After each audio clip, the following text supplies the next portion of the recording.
Meu nome é Antônio José Figueiredo N. Estou aqui realizando a 37ª gravação do programa de treinamento em comunicação de dados, do canal N.Telecom do YouTube. Eu estou apresentando no momento uma série dentro do nosso tema tratamento de sinais,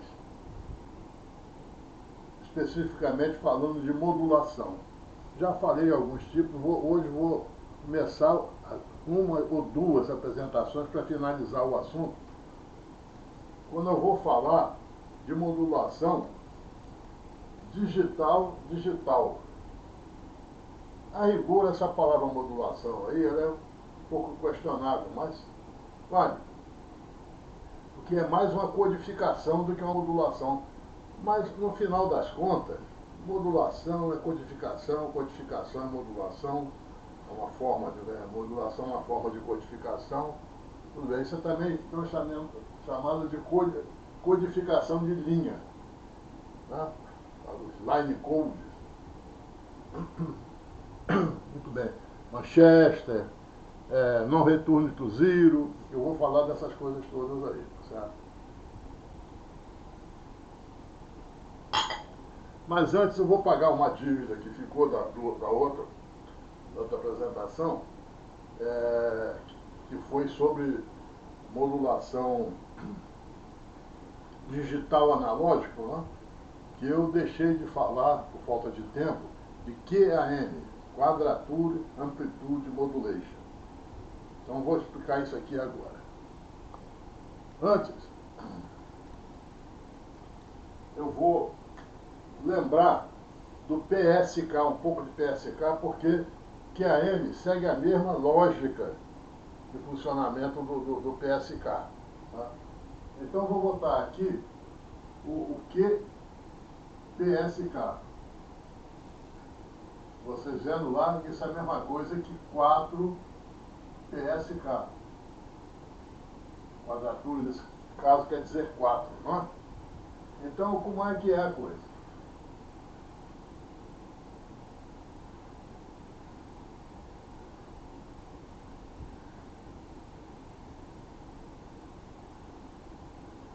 Eu tenho quatro símbolos, que são variações de fase. Não são fases, são variações de fase.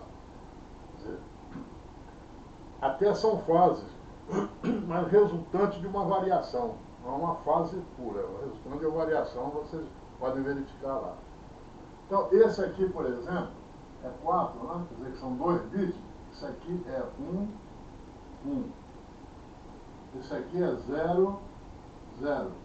Esse aqui é 0, 1. E esse aqui é 1, 0.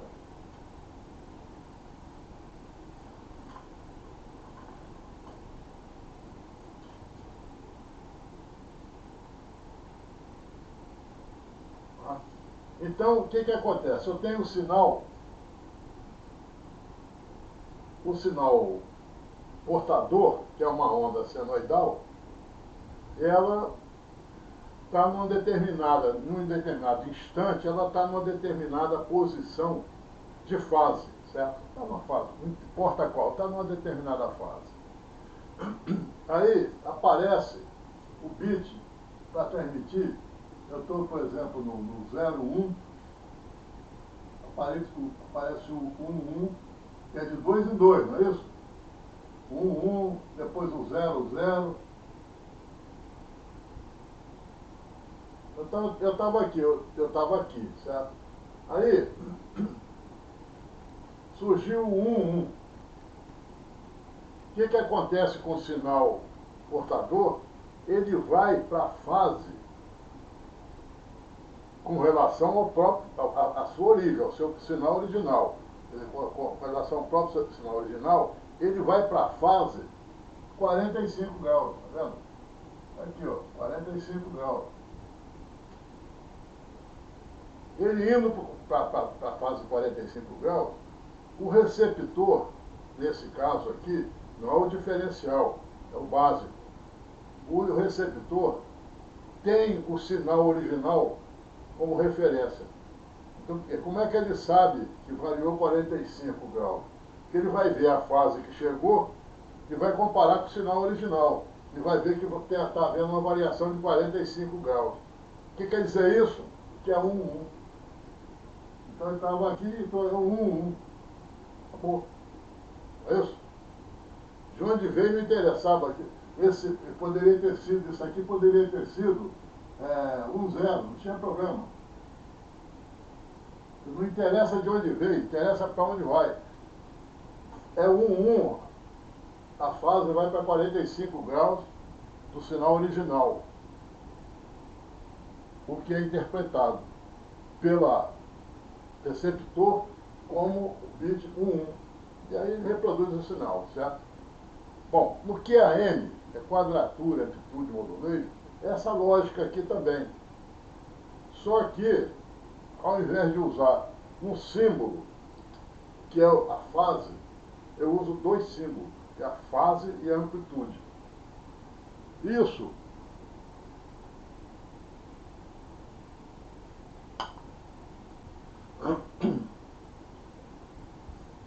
melhora a coisa, porque você agora tem, com dois símbolos, fazendo combinações de dois símbolos, eu tenho mais possibilidades, mais possibilidade de aumentar aquele M, você lembra, do número de símbolos.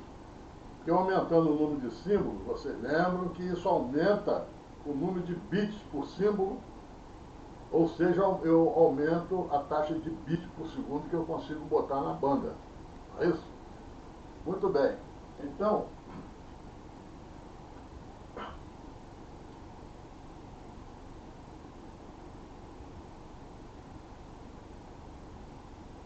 aí eu passo a atuar, como eu falei no QAM, sobre a fase, como foi aqui, e com a amplitude também, com a mesma lógica.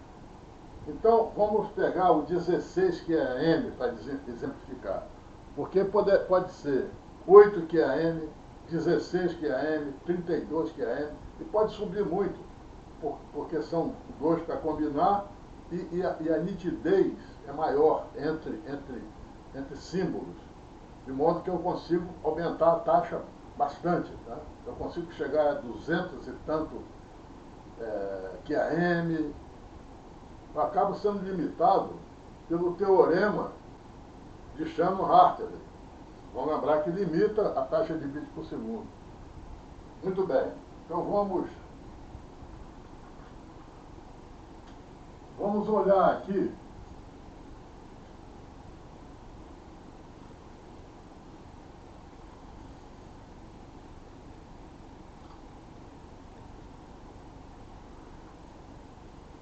o 16 QAM, que vai exemplificar bem. Bom, então esse aqui é o 16 QAM. A constelação, que esse monte de pontinhos aqui, ali também, isso é chamado de constelação. A constelação do 16 QAM, tipicamente é essa daqui. Ó. Repara que tem 16 pontinhos desse aqui. Cada pontinho desse é um símbolo composto por uma frequência, por uma fase e por uma amplitude. Tá? Por exemplo, esse ponto aqui, ó, ele tem uma fase pequena, tá vendo? A fase dele é muito pequena. Isso aqui, ó, 22 graus, será? Aí tem, não sei exatamente no momento, mas existe uma correspondência, sei lá, 20, qualquer coisa graus aqui. E tem essa amplitude aqui, certo? Então vocês reparam que eu vou mexer com 3 amplitudes nessa história aqui.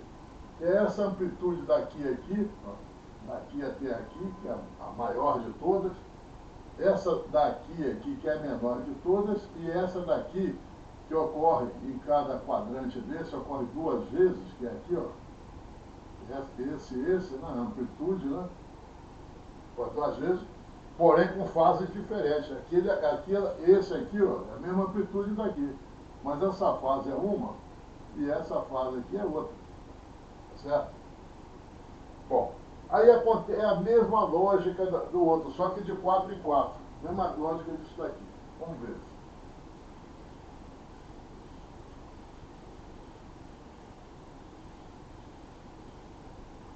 digamos que eu tenho um sinal aqui que é 0, 1, 1, 0, 1, 0.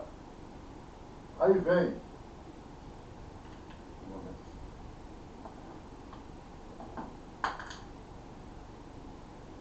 aí vem 1, 1, 1, 1, 0. Ou seja, esse aqui. E eu tenho lá um sinal. Eu tenho um sinal original.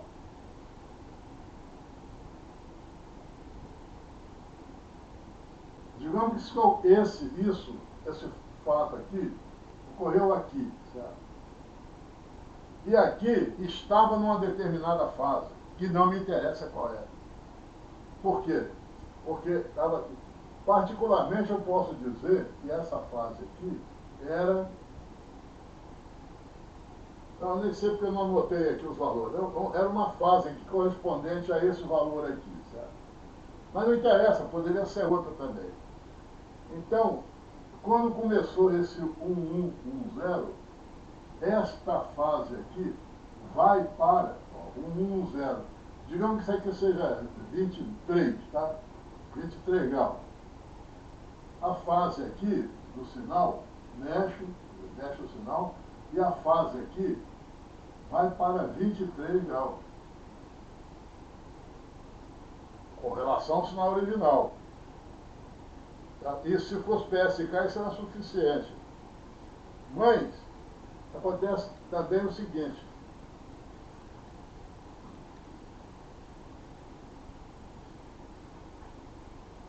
Aqui tem as três amplitudes, né?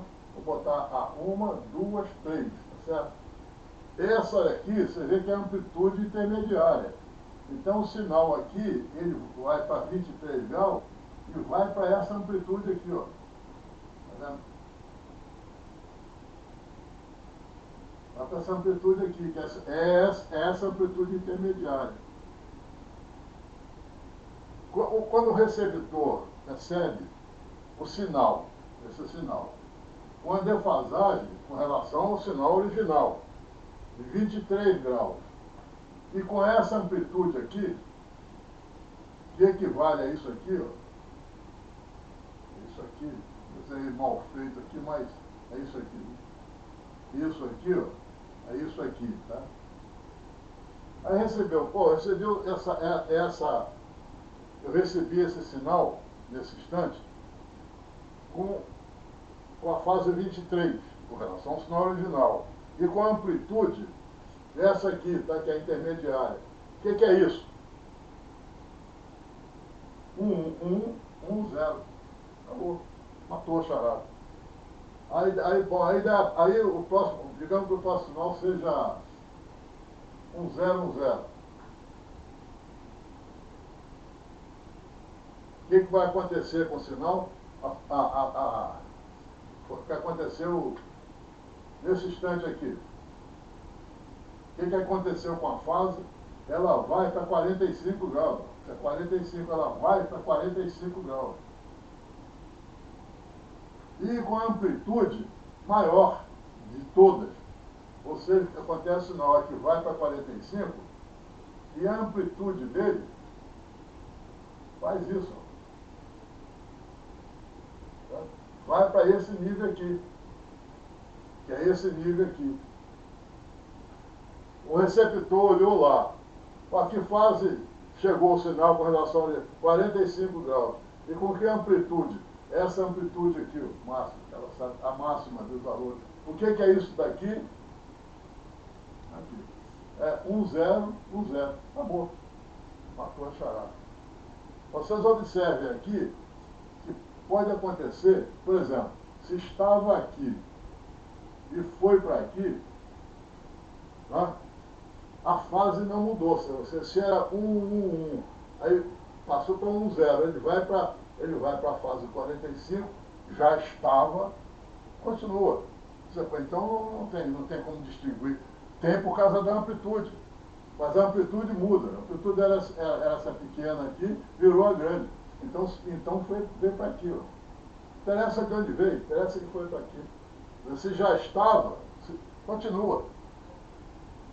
Mas se já estava na amplitude, muda a frequência, muda a fase. De qualquer maneira vai fazer a separação. Aqui, por exemplo, esse aqui mudou para esse aqui, esse mudou para esse. A amplitude continua igual, não tem problema. Mas a fase mudou. Então dá para pegar o que é.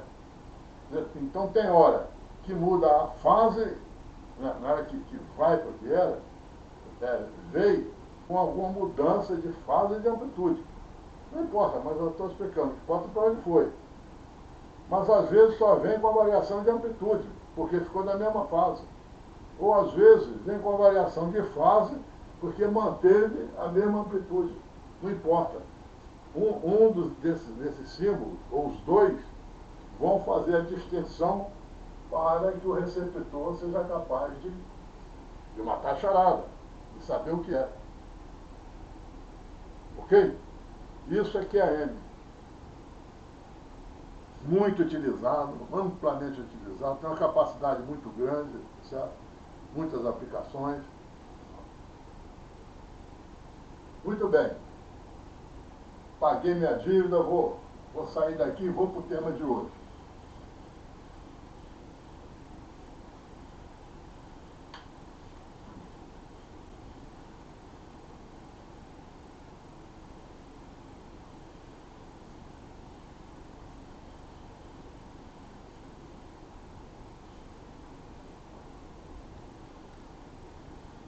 Muito bem.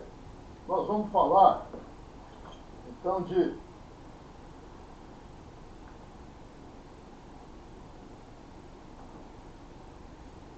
modulação digital, ou seja, é codificação binária, codificação de linha. Muito bem. Nesse caso, olha só, eu tenho um sinal aqui, digital, binário.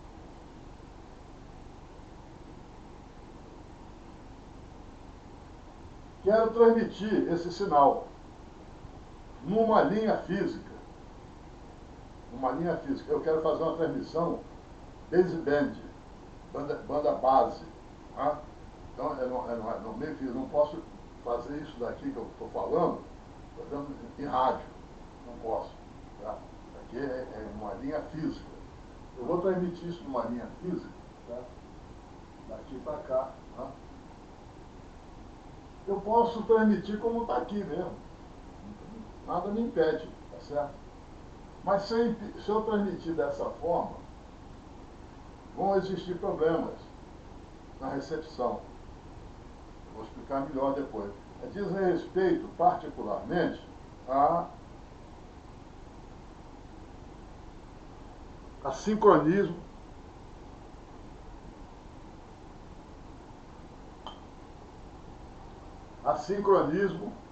tá? E também há uma coisa chamada sinal DC. Então vou começar a falar com esse sinal, um pouco sobre o sinal DC. O que é isso? Nessa linha aqui, pode existir transformador e outros dispositivos eletrônicos aqui, certo? Então, esse sinal aqui, ele pode ocorrer aqui uma sequência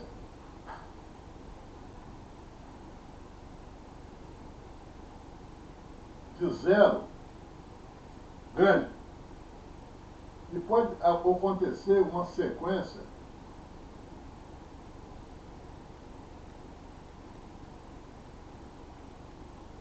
quando eu falo em zero aqui, não é 0 bit não, é 0 volts, tá? Eu estou falando de uma sequência de 0 volts. Quer dizer, o sinal todo zerado, tá? Que seria, essa figura não corresponde a isso, mas poderia ser. Ou uma sequência não nula, tá?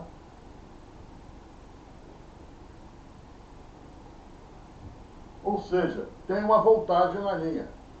Não nula, por que eu não falei positivo? Porque pode ser negativo também, pode ser mais 3 volts, pode ser menos 3 volts, tá certo? Não nula, tá certo? O que que acontece? Essa sequência aqui não perturba isso aqui. Não perturba. Mas esta aqui perturba. Isso aqui não pode. Não pode. Por quê? Isso aqui é um sinal DC. Esse também é. Isso aqui também é um DC zero. Um DC igual a zero. E aqui um DC igual a mais 3 volts ou menos 3 volts. Enfim, um sinal de contínuo, de corrente contínua. DC significa direct current. Direct current, ou seja, corrente contínua. Acontece o seguinte, se eu passar num transformador, ou tem outros dispositivos de linha que acontece a mesma coisa. Um sinal DC com um certo tamanho, certo? Se for 2 bits não tem problema, depois passa a ser 4 ou 5 bits com tensão representada por tensões não nulas. Isso aqui vai ter problema, vai haver distorção aqui. O sinal vai se perder aqui, certo? Então, essa é a questão da sequência DC. Eu não posso ter, não devo ter, não posso ter, na linha, um sinal DC não nulo, mas não nulo, uma sequência de bits representado por voltagens não zero, longa, tá certo? Por essa razão. Tá certo? Então, um dos problemas que eu tenho de transmitir isso aqui direto é porque se tiver aqui uma sequência, digamos que eu tivesse aqui uma sequência de 1, digamos que isso aqui fosse mais 3 volts, isso aqui fosse 0 volts, 3 volts, né? Vai botando mais umas 5, 6 aqui, o que vai acontecer? Na hora que passar por aqui, vai ter problema.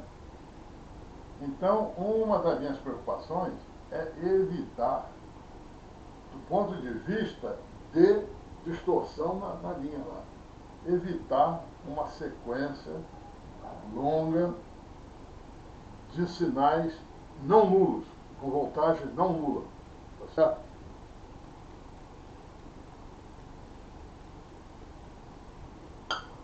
Isso é um problema. O outro problema é o seguinte, seja ela nula ou não nula, uma sequência, ela vai perturbar o sincronismo, esses são sinais síncronos, isso é transição síncrona.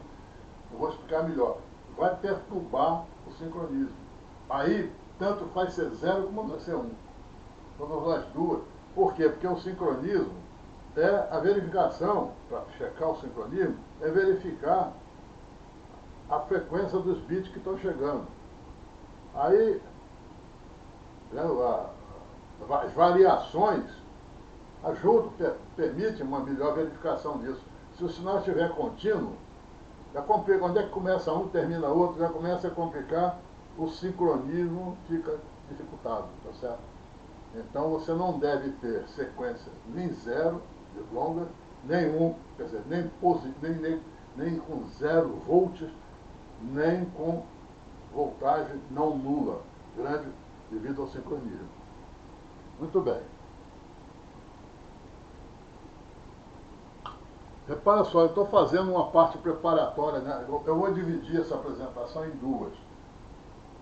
Nessa primeira eu vou preparar a coisa. Na segunda eu vou entrar com as técnicas, Manchester, tá? HDB, AMI, eu vou explicar isso aí. Hoje não, hoje eu vou dar uma base que é necessária, tá certo? Muito bem. Aí,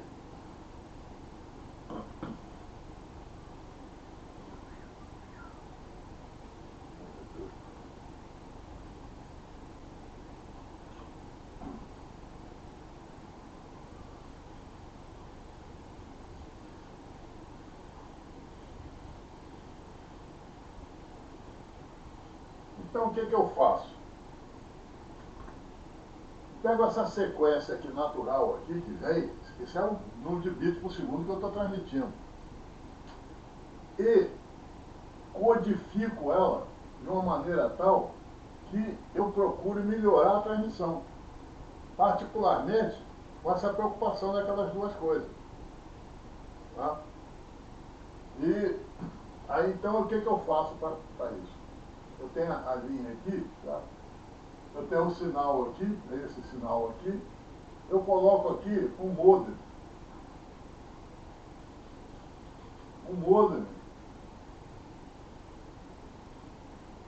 Banda base.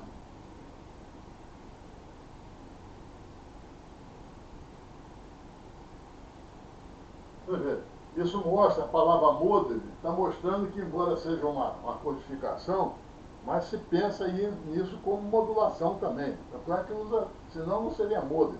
Modem por quê? Porque tem modulação. O que esse modem vai fazer? Vai transformar essa codificação aqui numa outra codificação conveniente para transmitir aqui. Tá certo? Aí outro modem me recebe aqui, outro modem, e entrega o sinal lá. Qual sinal? Esse aqui, ó. Porque esse daqui é que vale. O outro que está ali é só para facilitar a transmissão. Tá? O módulo de banda de base, ele é chamado também de módulo digital.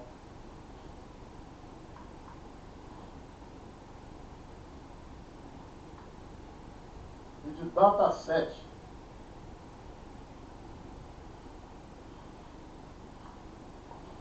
Dataset.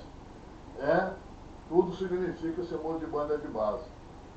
Então ele é diferente do modo analógico, que o modo analógico foi naquela apresentação anterior, é um módulo que recebe o sinal digital e modula ele em sinal analógico para transmitir. Né? PSK, né? QAM, tudo isso aí é assim, tá certo? Aqui não, aqui é digital para digital.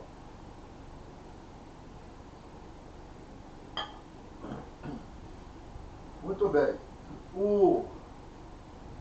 Mas esse meio aqui é físico, isso aqui é linha, isso aqui é uma linha.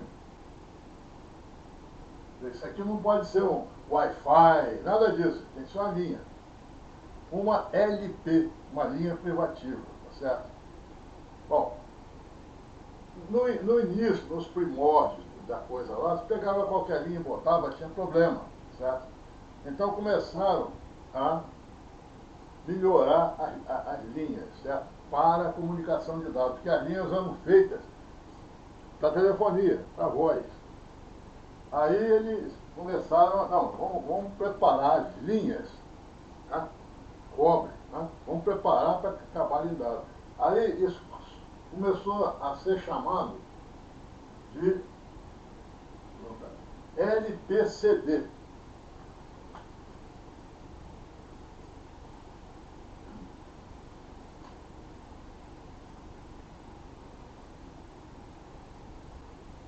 LPCD, ou seja, LP, linha privativa para comunicação de dados.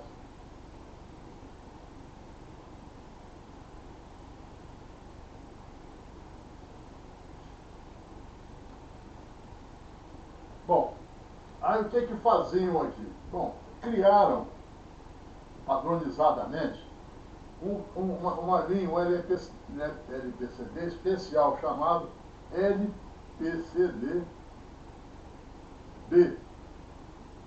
Melhor dizendo, tipo B. Tipo B.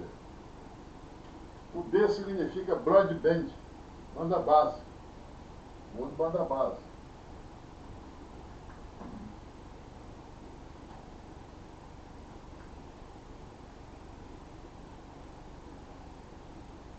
Muito bem. Qual é a grande característica das LPCDs? E particularmente a tipo B, LPCD. Tá? Eu me lembro muito bem lá na Embratel, quando a gente, lá na área comercial, pedia linhas às companhias telefônicas, né? não existia, na época, esse conceito já bem definido. Mas a gente especificava já dentro da ideia. Então, quais são essas ideias aqui?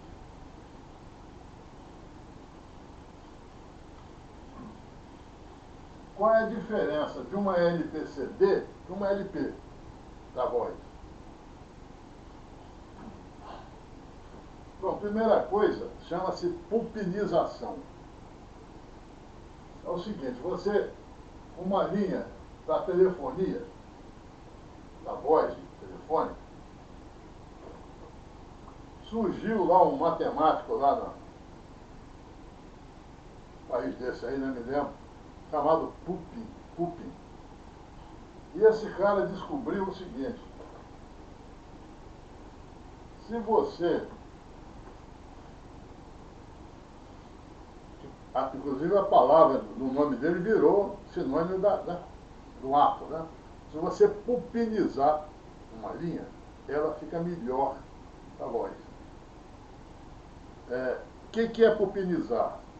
Pulpinizar é colocar uma bobina de pulpinização na rede.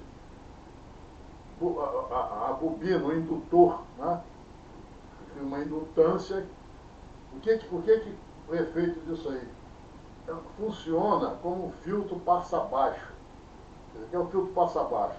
Deixa passar bem as frequências baixas, mas corta de cima, tá? Então, uma curva de resposta de frequência, lembra que eu falei resposta de frequência, né? Isso aqui é dB, a frequência aqui, e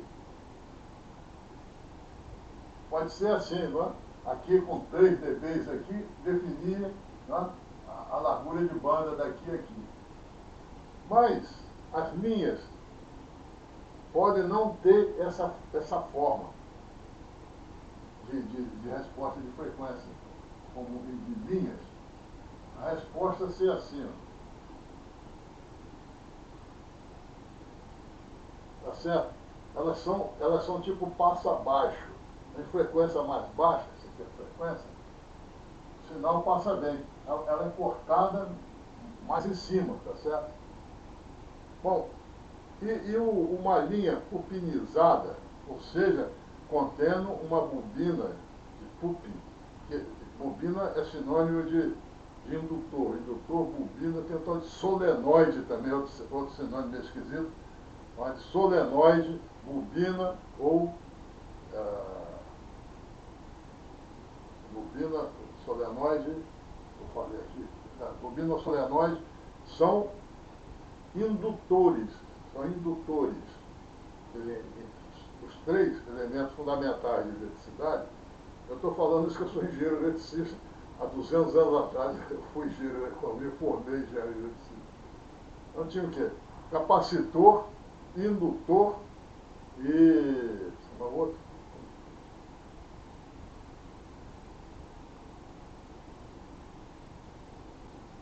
E resistor. Os 3 elementos fundamentais de uma rede. Então, muito bem. A curva é assim, tá certo? Então, essa é a curva de dB da linha, frequência. Se eu coloco uma bobina de pulpin, se eu pulpinizo a língua, o que acontece acontece com uma coisa mais ou menos assim, ó, tá vendo? Isso aqui é pulpinizada, essa aqui é pulpin. Essa aqui é normal. Ou seja, ela funciona como um filtro, passa abaixo.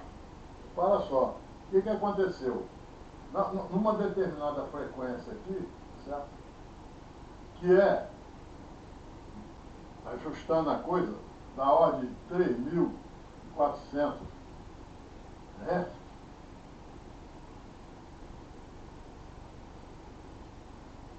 ela sobe. Então, o que ficou daqui para cá, ficou ótimo. Porque o corte foi eu estou exagerando aqui um pouco, vou botar para cá assim.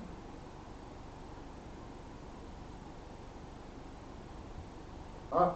Ficou mais retilíneo, ficou um corte mais perfeito em matéria de dB, de atenuação. Isso é ótimo para a voz, porque a voz trabalha de 300 até 1400, então se cortando aqui foi muito bom, mas para dados não é bom. Por quê? Porque se eu não cortasse isso daqui, eu ainda podia aproveitar um pouco disso aqui, ó. Eu ainda podia aproveitar um pouco disso daqui. Eu aproveitando isso aqui, o que está acontecendo? Largura de banda aumentando um pouco. Largura de banda aumentando, o teorema de Shannon-Harshad diz o quê? Que nessa banda eu posso botar mais bits por segundo. Então, popinizar a rede é bom para voz, mas não serve para dados. Então, o LPCD, primeira coisa, é uma linha. Então, quando a Embratel pedia linhas às operadoras, disse, ó, sem pupinização, porque era para dados, quando era para dados, claro. Não, despupiniza a linha, porque isso é para dados. Aí, senão eu ficaria limitado a uma taxa de bits por segundo mais baixa, entendeu? Então, essa é a ideia da pupinização. Então, uma das características então, da LPCD é a pupinização. É uma linha de boa qualidade, despupinizada e sem grandes elementos de eletrônico lá na rede. Mais limpa possível a linha. Certo? Isso é um LPCD. Uma linha, um LP, despupinizada, boa qualidade e limpa de penduricalhos. Tá? Muito bem.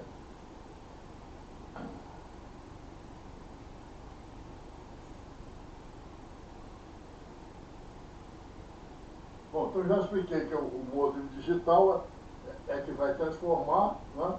E a linha que você vai usar é uma LPCD, particularmente a LPC tipo B. Essa foi uma padronização que a Telebrás, inclusive, fez. Isso foi feito na prática. Na prática, ah, está aqui, ó.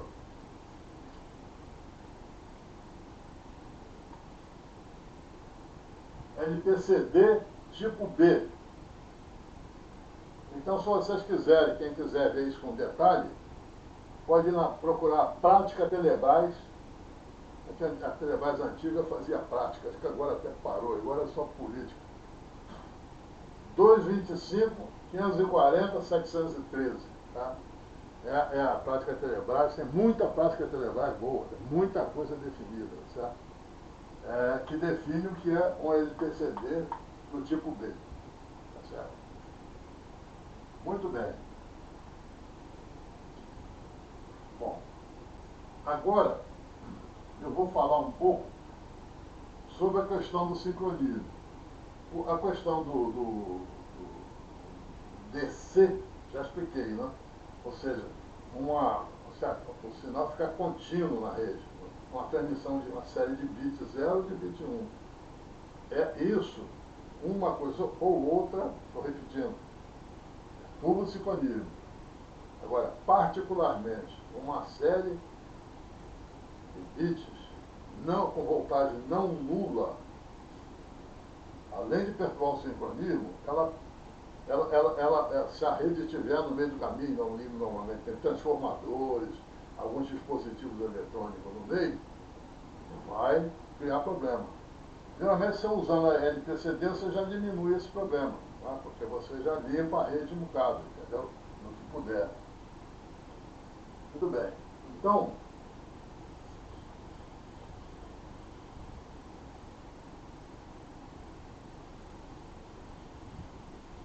vou falar um pouquinho de sincronismo de rede. Quando eu falo aqui em sincronismo, é sincronismo de rede de bits, de camada física. Em outras apresentações, eu falei o que era a TM, que tinha um assíncrono, síncrono,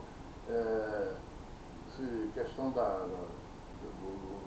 HDLC, se fazia conexão um só, outro, aquela coisa toda que eu expliquei, mas ali eu estava falando de sincronismo de camada 2, certo?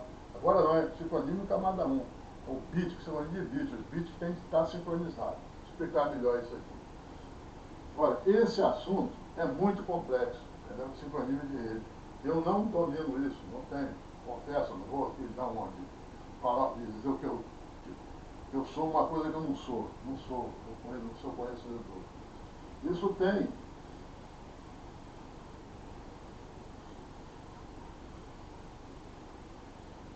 Eu tenho colegas, tá? Na Embratel e depois de fora da Embratel, inclusive um que é coautor comigo do livro, não? Que conhece muito bem esse assunto. Eu não conheço. Isso não é. Se é que eu tenho alguma praia, não sei se eu tenho, mas eu tenho, não é essa a minha praia. Mas eu vou falando que eu quero colaborar, eu quero deixar um panorama mais completo. Não, uma ideia do que é sincronismo de rede, certo? E peço a vocês, novo, colabore. Alguém entra ali, ó, acrescenta isso, acrescenta aquilo, bota, faz os comentários, ajuda a gente aí, a mim e a todo mundo, não? Muito bem. A questão é o seguinte, ó, eu tenho aqui um terminal transmitindo por outro. Uma transmissão síncrona, porque a transmissão poderia ser assíncrona. Na transmissão assíncrona, é caractere por caractere. Você só se preocupa com o caractere. Tem que arrumar a vida do caractere. Acabou aquele caractere, acabou o problema. O caractere vem outro, entendeu? Inclusive, isso não exige nem a presença de relógios. Assim, não precisa chega um caractere, você vê o início dele, né? Trata dele e acabou o problema. Né? Na transmissão síncrona, não. Você vai tratar o trem de bits que vem de uma maneira síncrona. Particularmente dentro de um quadro, né? Que tem os protocolos síncronos de camada 2, eles são formatados em quadros. Eu expliquei isso aí. Então, dentro do quadro tem uma sequência de bits. E esses bits têm de estar sincronizados em bits, é o que eu vou aplicar, e tem de estar alinhados em fase. Ou seja, é preciso que as coisas comecem, quando começa aqui, começa lá também. Então, para isso, por exemplo, no HDLC, tem aqueles bits, aqueles campos flag, para delimitar o começo do quadro, e tudo bem, já vem ele aí. E um flag de fim de quadro. O próprio assíncrono também delimita. Também delimita a linha, porque lá tem um bit, lá é start e stop. Start e stop é alinhar a linha. Não tem relógio para controlar, mas a linha. Tá? Caractere por caractere. Certo? Então, estou falando de transmissão síncrona. Então, o que tem de acontecer? Esse camarada aqui transmite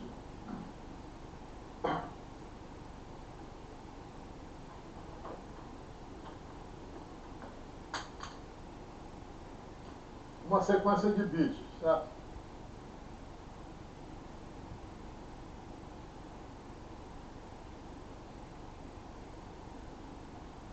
Isso chega aqui, né? Transmitiu para lá. Isso chega aqui.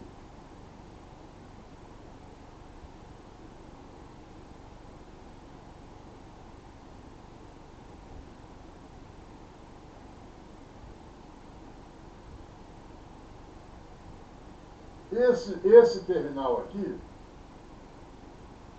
ele recebe esses bits, mas os bits não morrem aqui, eles vão seguir para algum lugar. Por exemplo, pode haver uma retransmissão para cá, ele pode ser retransmitido para cá. Vai para lá. Isso aqui pode ser, por exemplo, o multiplex TDM, inclusive estão entrando os diversos canais, aqui são vários canais, e vai sair um canal, um trem de pulso que é único, né? que é o multiplexado, o agregado. Né? Muito bem. E o mesmo que não seja para transmitir, isso aqui tem que ser colocado, aqui tem um computador, tem que ser jogado aqui para dentro. Muito bem. O que acontece com esse sinal aqui. Repara só, imagine que esse sinal aqui chegou aqui, tá? E que saia daqui, vou exagerar, e que saia daqui um sinal assim, ó, para corresponder a isso daqui, que tem que ser repassado para lá. E saia um sinal assim, ó. Quer dizer, e esse bit que tinha desse tamanho aqui, saiu com esse tamanho. Vai dar certo? Claro que não. Esse bit que tem que sair aqui, ele tem que sair igual esse daqui, ó. Tá certo? Se ele desviar, isso chama-se slip. Está ocorrendo slip, não pode. Eu estou falando de frequência. O tamanho dos bits tem que ser iguaizinhos, na mesma taxa, no mesmo tamanho. Quer dizer, quando se faz aqui a leitura, porque tem que ser feita a leitura aqui, né? Isso aqui acontece uma leitura, porque com o clock dele aqui tem um clock. E o sinal saiu daqui com o clock daqui. Tá? Esse tem de acontecer o seguinte, esse é o sinal que chegou. Tem de acontecer exatamente isso aqui, ó.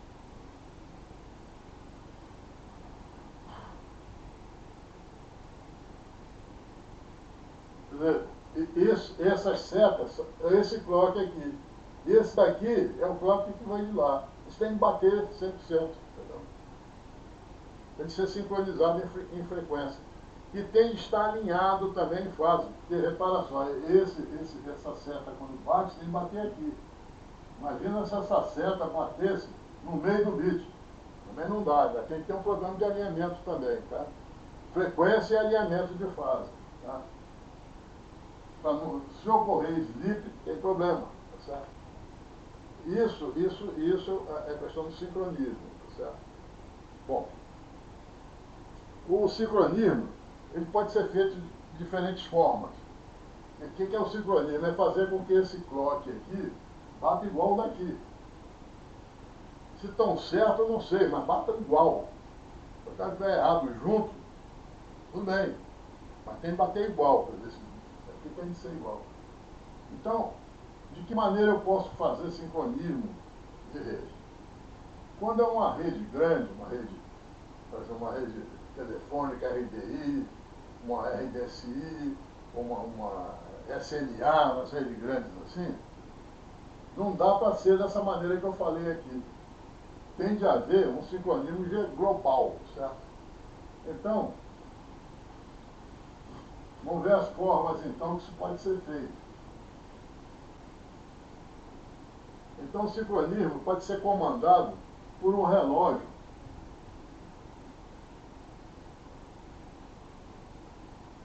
central.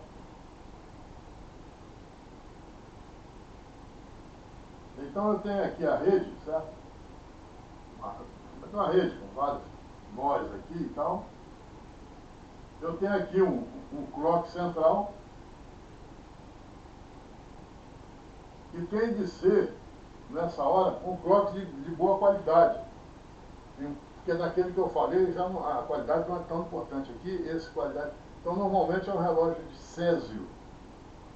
Césio, que é o relógio dos mais precisos, sei lá, que se usa aí. Então, esse relógio manda o clock para todo mundo aqui.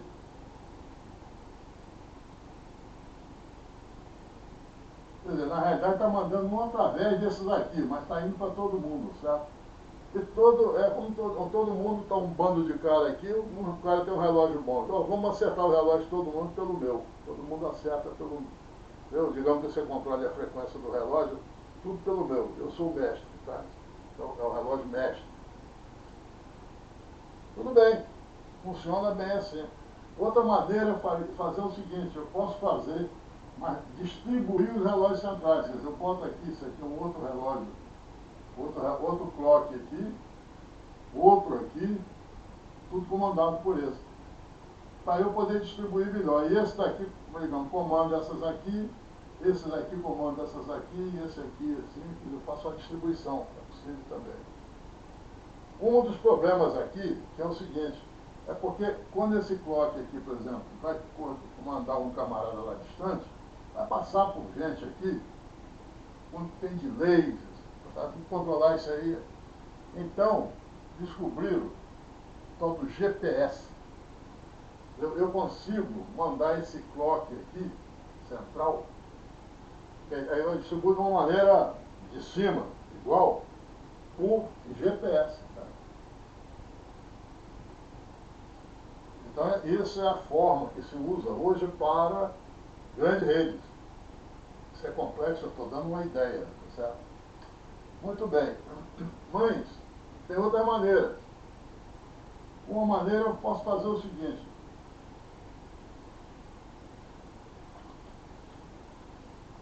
Cada um tem o seu relógio, independente, de boa qualidade, mas independente. Então eu tenho aqui uma.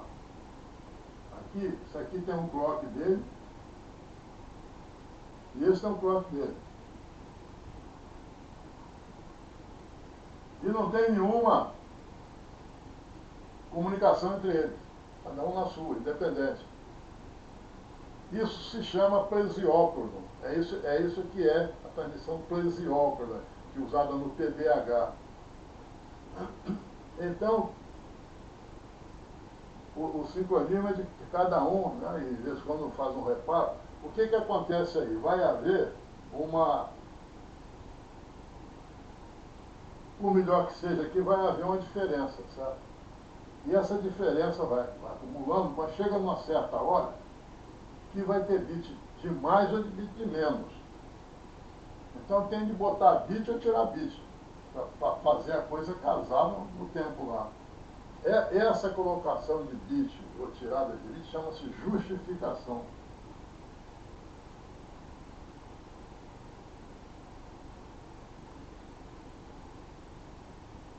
Então quando eu boto uma justificação positiva,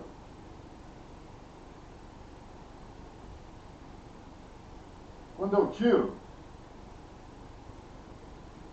justificação negativa.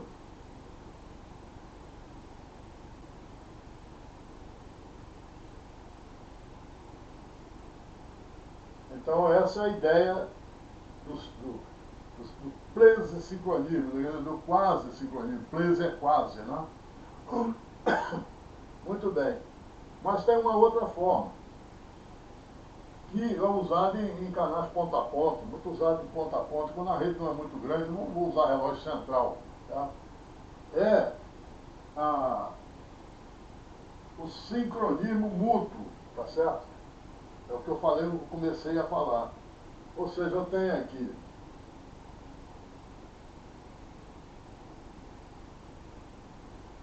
esse tem um clock e esse tem um clock dele. É aquele caso, os dois têm de ajustar. Então, quando eu transmito para lá, eu mando esse clock.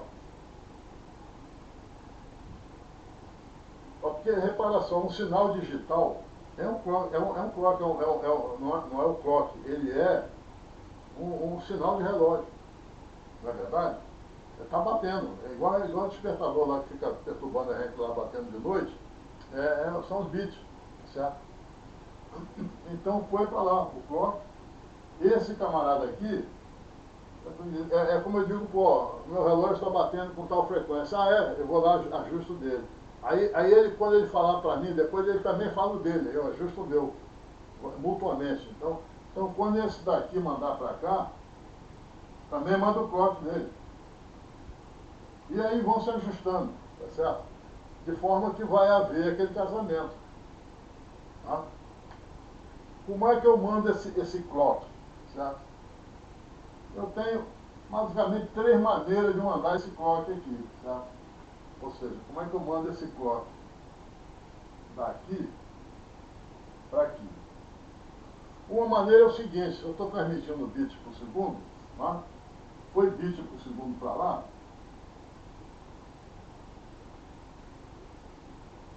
o clock está aqui. outro sinal serve de clock, isso aqui é um clock, e vice-versa, eles vão se ajustando. Mas isso é um pouco problemático, porque tem, por exemplo, sequências aqui, né, que perturbam. Então, uma outra maneira é o seguinte, eu mandar o clock separado. Eu faço duas transmissões aqui, tá certo? Numa delas, eu mando o sinal. Está lá o sinal. Não vai servir de clock. E no outro canal aqui, eu mando o clock. Também pode ser assim. Esse é melhor ainda, é claro, porque eu mando um clock bonitinho, um clock certinho aqui, ó.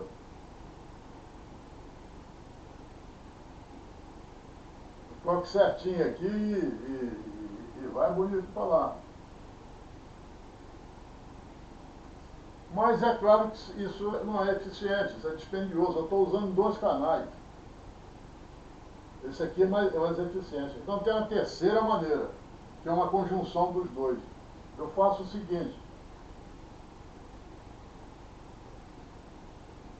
Quando eu mando para cá, eu mando o clock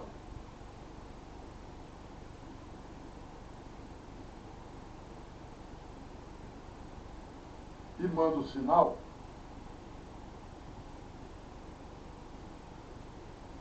Mas eu codifico esses dois juntos. O codificação Manchester faz assim. Então o sinal que vai, o sinal modulado, é um sinal que é uma combinação disso e disso. Então eu tenho o sinal, num sinal só que eu estou transmitindo o sinal e estou transmitindo esses pulsos aqui com clareza, e mais o clock. Essa é uma forma muito boa, muito eficiente. Manchester, eu vou explicar na próxima apresentação, funciona assim.